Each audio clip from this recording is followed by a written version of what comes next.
call came out through the Red Cross, and I asked my commander if I could actually assemble a group of volunteers, and within 24 hours we had over 20 volunteers, both for the Black Forest fire and for the floods and the recovery effort in Manitou Springs. As soon as the fire was out, within 48 hours, we were inside of the Black Forest, assisting the residents. There was a lot of recovery supplies that we distributed. We were essentially set up at 3 sites on the southern boundary of the fire line, and they were access points that the residents knew. They were the only ones that were allowed to go back into that area, obviously.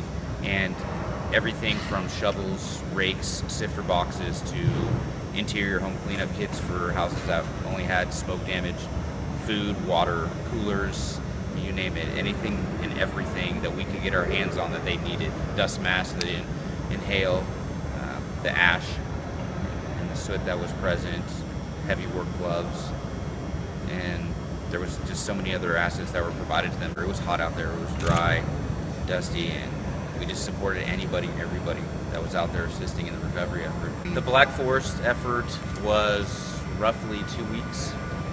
And in those 2 weeks, the 20 plus volunteers amassed well over 500 volunteer hours working with the Red Cross. And you had the rest of the brigade that was flying the helicopters, putting out the fires, and then also assisting with the flood recoveries up in the Boulder area.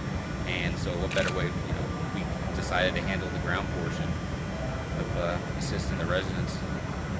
For the flooding, we volunteered just with the local community and helped residents and the businesses that were affected in Manitou Springs recover whatever they could from their flooded businesses.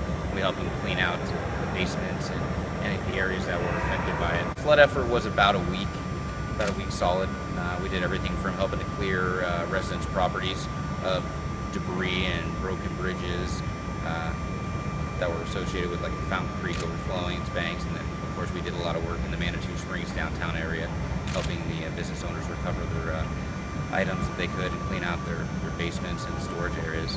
We would show up at the volunteer center that was established just to the south side of Manitou Springs every morning, and once they learned that there was a 4th Combat Aviation Brigade soldiers that were willing to help, the request just came in, and every day was just getting an address, point of contact, and we would move out. One of the longest, residing residents of that area, during the flooding, the bridge to her house washed out off of Fountain Creek. There was large trees that were felled all over her property, a lot of debris, and we spent, I think it was a good 2 solid days there clearing out the entire property for her. Some of our volunteers managed to actually get a whole bunch of the timbers from her washed out bridge, and we built her a new bridge. And it was a walking bridge, but it allowed her to actually traverse back and forth to her property without having to go a great distance around. She was easily 80s or 80s, 90s. Some of our guys are pretty ingenious, just so it made it easier, one, for us to help clear out the property, but also allow her easier access to her house while they were moving out. We used some of the timbers that had broken apart from her old bridge when it was washed out and fashioned her a hasty bridge.